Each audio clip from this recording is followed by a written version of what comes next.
Era uma madrugada abafada, dessas em que o ar parece pesar mais a cada quilômetro rodado.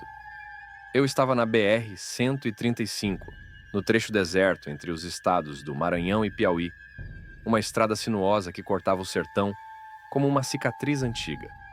O silêncio era total, quebrado apenas pelo ronco constante do motor e pelo som monótono do rádio AM, que eu mantinha ligado para me distrair da solidão da estrada. Foi então que o sinal começou a falhar, substituído por uma estática densa. Eu mexi no dial, tentando encontrar algo que quebrasse aquela sensação estranha de estar sozinho no mundo. De repente, a estática cessou, e tudo o que ouvi foi um grito. Um grito tão intenso, tão visceral, que meus ossos pareceram vibrar junto com o som. Era um grito de puro desespero, como se a própria alma de alguém estivesse sendo dilacerada do outro lado da frequência. Meu coração disparou e meu instinto foi desligar o rádio, mas algo me impediu. O grito se transformou em um lamento baixo, uma voz fraca, quase sussurrando. As palavras eram incompreensíveis, mas a dor que transmitiam era clara. Meu sangue gelou e senti um arrepio subindo pela espinha. Algo me dizia que aquele som não era natural, não pertencia a este mundo. O desespero na voz era tão real que parecia estar ao meu lado, dentro da cabine, impregnando o ar com um frio que não combinava com o calor da noite. Quando finalmente desliguei o rádio, senti uma onda de alívio, mas ela foi breve. Ao longe, as luzes de uma encruzilhada começaram a aparecer. Estava chegando à divisa entre Maranhão e Piauí, um ponto onde a estrada se bifurcava, uma rota seguindo para Teresina, a outra para o interior do Maranhão. E foi lá, bem no meio da encruzilhada, que o vi. Uma figura, alta e magra, envolta em sombras, parada no meio da estrada. A escuridão parecia girar ao seu redor, como se absorvesse toda a luz. Eu freiei bruscamente, o caminhão parando a poucos metros daquela aparição. Meus olhos se fixaram na figura, e então ouvi novamente o grito, mas desta vez não vinha do rádio.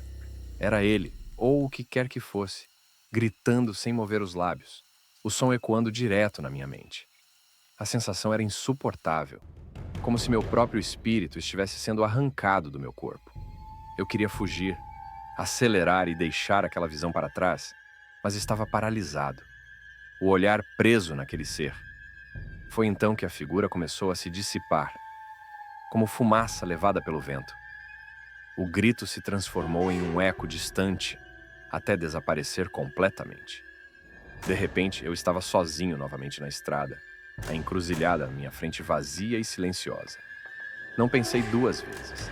Pisei fundo no acelerador e segui em frente, o medo queimando nas minhas veias como combustível. Não sabia o que havia encontrado naquela estrada desolada, mas tinha certeza de uma coisa. Aquele era o som da morte, e ela havia me deixado passar por pouco. Desde aquela noite, nunca mais viajei sozinho por aquelas bandas.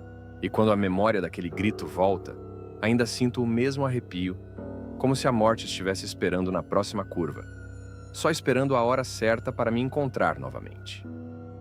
Se você gostou dessa história e quer mais relatos sombrios das estradas, não esquece de curtir, seguir, comentar o que achou e compartilhar com os amigos.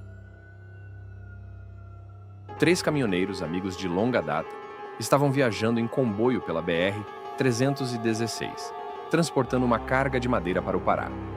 Ao cair da noite, decidiram parar em um ponto isolado para descansar.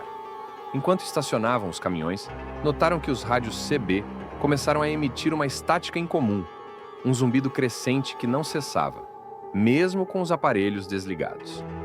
A sensação de desconforto tomou conta deles, mas, cansados, resolveram tentar dormir um pouco.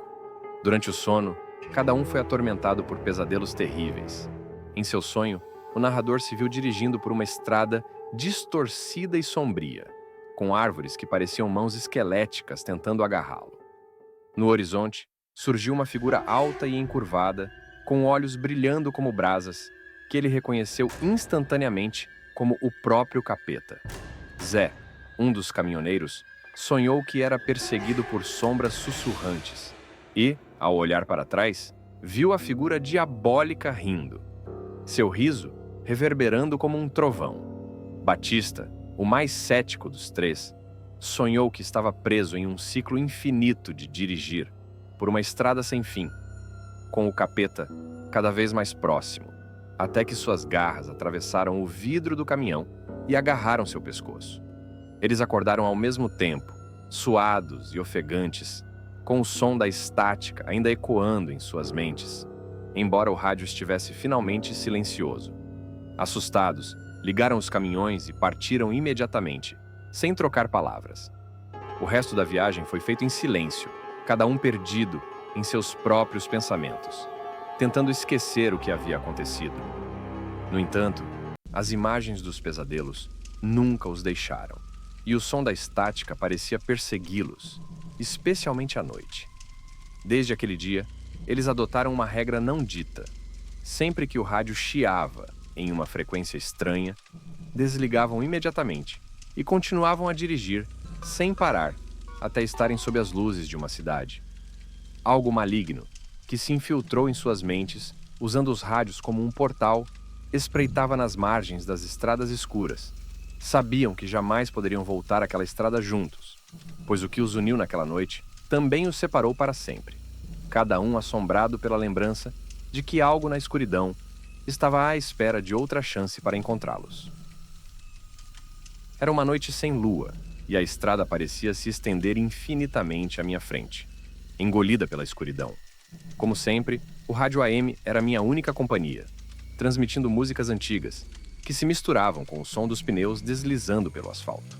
Aquela frequência específica, no entanto, sempre me intrigava. Um chiado constante, como se algo estivesse tentando sintonizar. Eu passava por ela todas as noites, mas nunca ficava tempo suficiente para ouvir o que estava por trás daquele som. Naquela noite, porém, algo me fez parar. Um ruído diferente surgiu. Algo que parecia uma voz. Girei o dial, tentando melhorar o sinal. A estática diminuiu e uma voz feminina emergiu, suave e familiar, mas ao mesmo tempo distante. Ela começou a descrever minha viagem com detalhes precisos. O quilômetro que eu estava, a curva fechada que se aproximava, até mesmo o poste de luz apagado logo adiante. Meu coração começou a bater mais rápido. Como ela sabia de tudo isso? Eu deveria ter desligado o rádio, mas uma força estranha me impedia. A voz continuou, agora mencionando coisas que ninguém poderia saber. O amuleto pendurado no espelho, um presente da minha falecida esposa, a cicatriz no meu braço esquerdo, fruto de um acidente de infância. Era como se aquela voz estivesse dentro da minha mente, lendo meus pensamentos mais profundos. Comecei a suar frio, meus dedos tremiam no volante. Estava sendo observado, mas por quem? Quando finalmente tentei mudar de estação, o rádio pareceu travar. A voz ficou mais clara, mais urgente, suplicando para que eu não a deixasse para trás. Foi então que vi algo no meio da estrada. Pisquei os faróis, tentando distinguir a figura. Ela estava ali, parada, usando o mesmo vestido azul que minha esposa usava no dia em que a perdi. Meu peito apertou. Eu sabia que não podia ser ela, mas meus olhos me enganavam, ou talvez não. Em um impulso de desespero, desviei bruscamente, tentando evitar a figura. O caminhão derrapou, os pneus cantaram, e por um momento, tudo aconteceu em câmera lenta. Senti o peso da carreta puxando para o lado, o controle escapando das minhas mãos. O rádio aumentou o volume por conta própria, a voz agora se transformando em um grito estridente que perfurou meus ouvidos. Estava à beira do desastre, e tudo ao meu redor parecia conspirar para isso. O caminhão saiu da estrada, atravessando a grade de proteção e mergulhando em um barranco. O impacto foi brutal, o som de metal retorcendo e vidros estourando misturado ao rugido do motor que finalmente silenciou. Eu senti meu corpo ser arremessado, a dor explodindo em meus ossos. A última coisa que vi antes de perder a consciência foi o rádio, que de alguma forma ainda funcionava, transmitindo a risada macabra daquela voz. Quando acordei, estava no hospital. O médico me disse que eu tive sorte de estar vivo, que o acidente poderia ter sido fatal. Mas enquanto ele falava, Minha mente estava em outro lugar, ainda ouvindo os ecos daquela voz, sentindo a presença dela, como se estivesse ali, no quarto, comigo. Eu sabia que aquilo não tinha acabado. Algo ou alguém ainda estava me observando, esperando talvez pela próxima oportunidade. Saí do hospital algumas semanas depois, mas nunca mais fui o mesmo. O rádio do caminhão foi trocado, mas eu sabia que não era o fim. Até hoje, quando estou sozinho na estrada, sinto um arrepio na espinha e ouço ao longe uma frequência perdida que insiste em me encontrar. Não importa o quanto eu tente fugir, ela sempre volta, mais forte, mais desesperada, lembrando-me de que certas coisas nunca ficam para trás. Obrigado por ter ouvido essas histórias. Se gostou, curta, siga o canal e compartilhe suas próprias experiências sobre fenômenos sobrenaturais nos comentários. Vamos manter essa conversa assustadora e fascinante.